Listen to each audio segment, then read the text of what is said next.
So today's date, Sunday, November 6, 2022.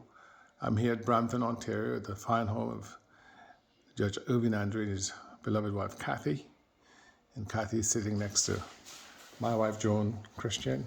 Good morning, guys. Good morning. Morning. So we're here to talk about the 30th anniversary of Pont, Casse Press on Friday, November 4th. We were honored to be at the University of Toronto William Dew Auditorium, at which time it was announced that the University of Toronto Libraries would enroll the back catalogue of Pont Casse Press into its global digital library. So that was a high honor. And throughout these 30 years that we celebrate this weekend of Pont Casse Press, both you, Kathy, and Joan have been instrumental.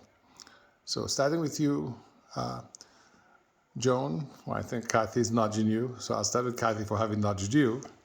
Kathy, give us your full name and tell us when you got married to Irving and the role that your relationship played in the success of Pont Casse Press. Okay, Irvin, my name's Kathy Andre. I met Irvin when I was 16 years old back in Dominica, and we had a brief relationship. And 3 years later, I met him again in Jamaica, and that's when we decided to be exclusives. And our relationship progressed, and we've been together for, well, we've been married. We got married in 1983, so we've been married for 39 years. And we have two daughters, Melissa and Bianca. Melissa just recently got married, so we're just waiting for little bambinos. Amen. And tell us who are your parents? So my mother's Yolanda, better known as Dolly Bertrand. She was a McIntyre. And my father is was Twistleton Bertrand. Twist, better known as Twist, from Portsmouth. He was involved in, he was in World War II in the Caribbean South Caribbean Forces. South Caribbean Forces. With a certain person, but anyway. Yeah, and afterwards he was aide-de-camp to the governor in Dominica and involved in the Dominica Defense Force. And when we left... he was the major of the Dominican Defense Force. Yeah, when we left Dominica, he was the major. Commandant. Yeah. And then he came to Canada and also became a captain of the Canadian Army. Yeah, so when we, my father... the army was his life, and so when we came to Canada, he started off. He got involved with a company or organization that employed ex-war vets, and he got involved in that company, and he worked his way up to major. And he was also involved in the cadet corps. And he would, after church, if he saw any little boy around 12 years old, he would kind of recruit that boy to come with him to join the cadets. And our next door neighbor, he recruited him. He had a son, Derek. So he recruited Derek, and Derek became a cop afterwards, and since retired, I think. Amazing. So, yeah, and my dad, he was the aide-de-camp to the lieutenant governors in Ontario. So he became the aide-de-camp to the lieutenant governor of Ontario or of Canada? Ontario. Outstanding. So he was aide-de-camp to the governor of Dominica, came to Canada, and was aide-de-camp to the lieutenant governor of Ontario. So that's amazing. So we'll get back to him and to you and Pont Casse Press. Let me just go to Joan for a moment. Joan, give us your full name and tell us when you met the co-founder of Pont Casse Press, Gabriel Christian. My name is Joan Christian. I met Gabriel Christian for the first time at Dominica Grammar School as my English literature teacher back then. And in 1983, I think, you left migrated 82. 82 to go study further year studies in the USA, and I graduated grammar school, then took my in 1987 I left to come to Maryland to study nursing, and my sister and I were at a wedding of a common family friend between he and both of them at this point. Mr. Eddie Gregoire, and he was getting married to a St. Lucian at the time. I mean, they're still married. And I was in attendance at that wedding, and I'm sitting there in the reception, and I'm saying to my sister, that guy looks familiar. He looks just like a teacher I had at grammar school.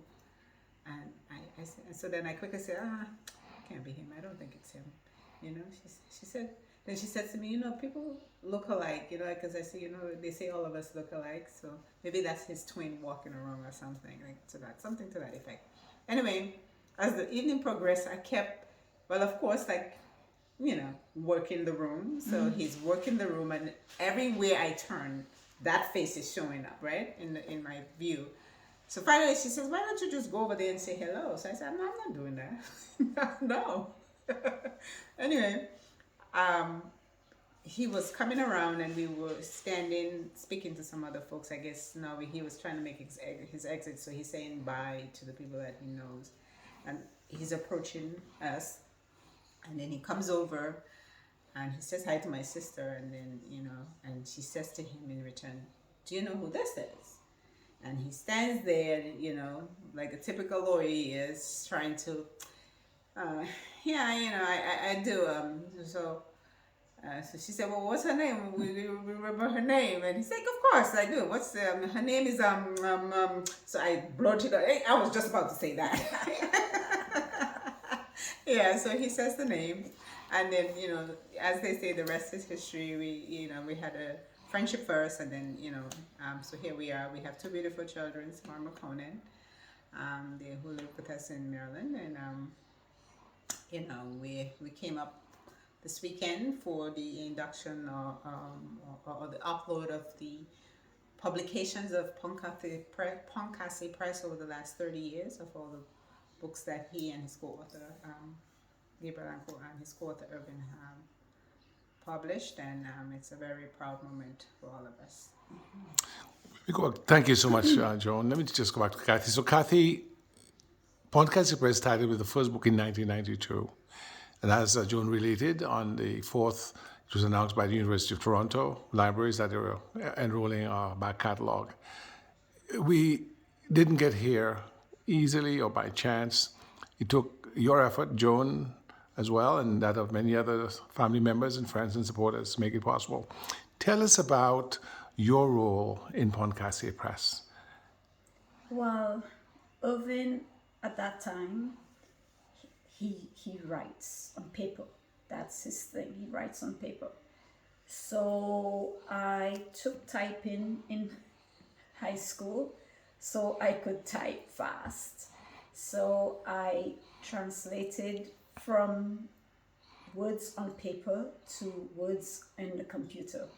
And that was my role. I typed the book, and I worked in administration at that time, so I had knowledge of Microsoft Word and Excel and all those things. And so I was able to format and make it into a book form for him, stuff that he couldn't do, so I was able to do that. What about you? Thank you so much, Kathy. What about you, John? What role did you play in the foundation of Pont Casse Press? My role was more of a support, timekeeper, so to speak.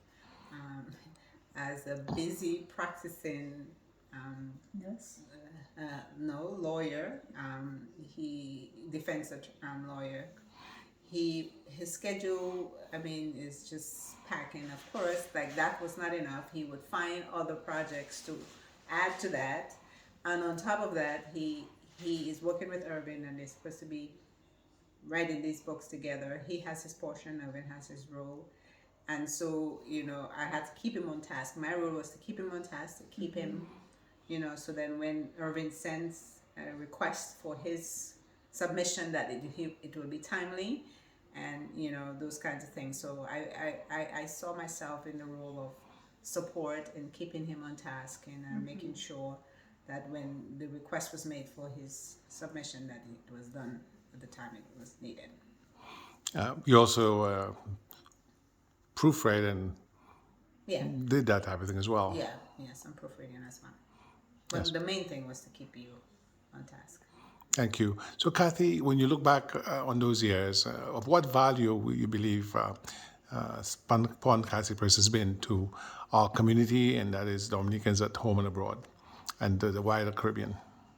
Well, I think that the work that Irvin and yourself are doing is very important to Dominica and Dominicans, even though they don't probably realize it, because Dominica has a very young population, and they're very, it's that what you're writing about is not being taught in the schools. So at least you can use your books as references to what was before, and I think that's very important for people to know where they came from, how they got to be where they are, the prior to independence and the World War II vets, and all that is history that is not being taught in schools and should be taught in schools. But at least now, with Irvin and yourself writing about those things, they have access to that history and knowledge, and yeah, so I think it's great works. Thank you, Kathy and Joan. Kathy talked about Dominicans having access to that work that hitherto had not been available. And now it's on the Global Digital Library of the University of Toronto. Of what value, in your view, has the work we've done in history and literature been to our community on the island as well as in the diaspora and now a global audience? What's the value? I mean, I can't even express the value. To me, there are no, in terms of the significance of it. It's just into infinity and beyond. It's immeasurable. There's no set of description or descriptive words that could really put it into perspective. I mean, the impact, like you said, the global impact it can have on not just, like Kathy said, on Dominicans or the Caribbean, but the international space. Um, we always talk, you and I, about the value of the written word and how important that is, because most of what we know we were able to read in books in high school, in college, and beyond. And every day, that we're learning, because those who have come before us, had they not put it in writing, we wouldn't be able to benefit from it. So the impact of that kind of piece of work, to have it on the cloud in the works that you and Irving have been toiling at, you know, the passion and the drive and the love that you guys have for the written word, there's no, like I say, no description or descriptive words that can come into mind. I would run out of words to say the significance of it or the impact it has created, and it will continue to create. Thank you. As we wrap up, Kathy, of what value you believe is the written word, knowledge of one's history, one's culture, to the building of a nation state? Well, I believe it's really important for people to know their history, and some of it good, some of it bad, but still history. And by knowing the history, and you tend to avoid mistakes from the past and build up, on what you already know to make life better for everyone. Outstanding. Ms. Christian, of what values, as I asked Kathy, the work of Pont Casse Press in the nation building process? To add to what I would just add one more thing to what Kathy, in addition to what Kathy said, I think the written word or the work that Pont Casse Press is doing, we need more of that kind of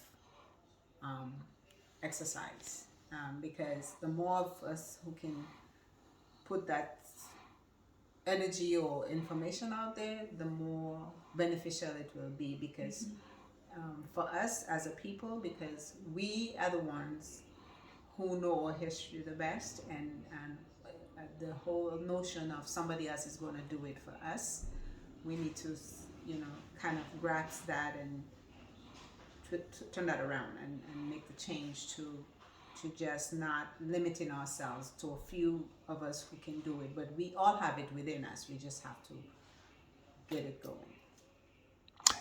Thank you, Joan. Any final words, Kathy, about Pont Casse Press, or the friendships that we have forged as a result of the vocation of writing books that Irvin and I have engaged? I just want to say congratulations to both Irvin and yourself, and to keep up the good work. Don't stop here. Just keep going. Joan? Congratulations to you and Irvin as well, and keep it going. Like Kathy said, I think you guys have just touched the tip of the iceberg, tip of it. Well, on behalf of Irving, I want to say congratulations to both of you, and of course to all the family members and friends and supporters over the years. But you were the ones closest to the flame, and you drew inspiration from that flame as we drew inspiration and support from you. So God bless you for having been, both of you, the wind beneath our wings. And on the 30th anniversary of Pont Casse Press, we say thank you, and we look forward to steady winds and smooth sailing. God bless.